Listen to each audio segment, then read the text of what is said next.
The Stripes McGraw Podcast. Hello and welcome to the Stripes McGraw Podcast, where we dissect all things popular culture. Do you love show tunes? Do you love animals? If so, you're going to love today's guest. You know him from the Tony Award-winning Andrew Lloyd Webber musical phenomenon, Cats. Please welcome the Magical Mister Mistoffelees. Thanks for coming on the show, Mr. Mistoffelees. Meow.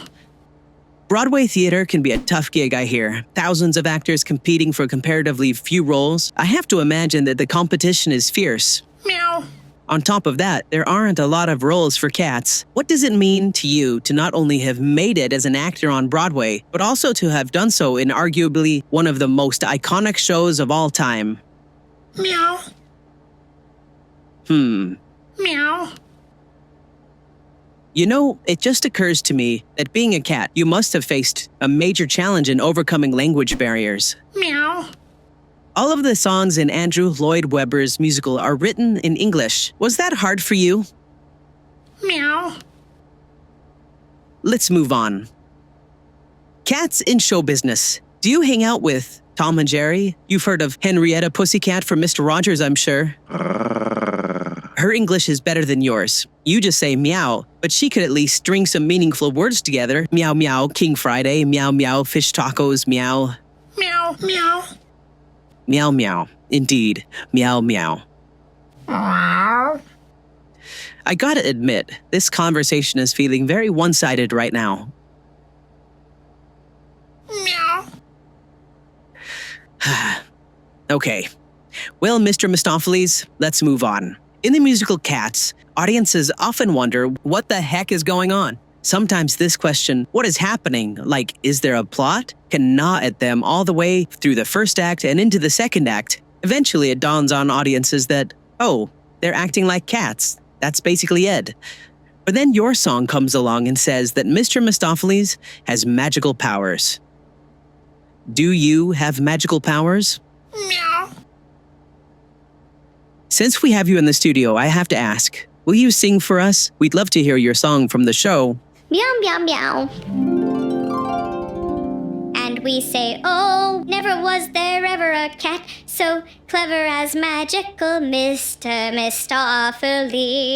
He is quiet and small, he is black. From his ears to the tip of his tail, he can creep through the tiniest crack. He can walk on the narrowest rail. He can pick any card from the pack, and he's equally cunning with dice.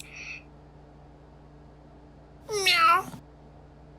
Now, I understand that you actually brought a friend with you who is waiting in the lobby. Would it be all right if we have him join you? Meow. Great.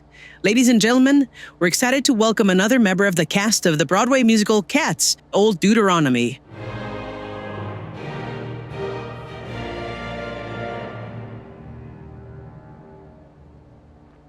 Welcome. What a treat. Meow.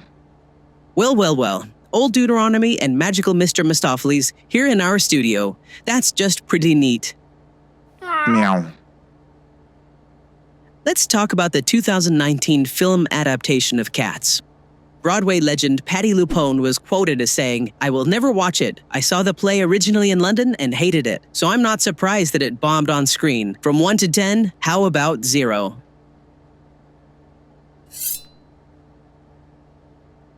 You know, we don't have a ton of time left, so if you don't mind, let's just do a little lightning round.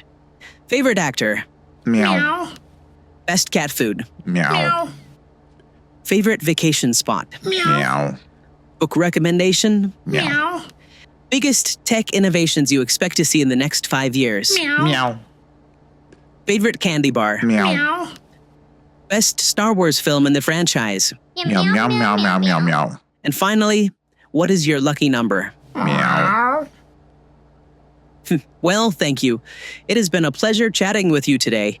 I don't think I personally learned anything, but hopefully our audience got something from our conversation. Thank you for being here. I think it's fair to say that without the musical Cats, people really wouldn't know that cats existed. You've not only brought cathood into the public consciousness, but also helped people around the world better understand the issues facing cats today.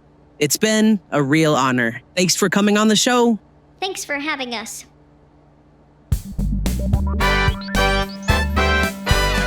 The Stripes McGraw Podcast.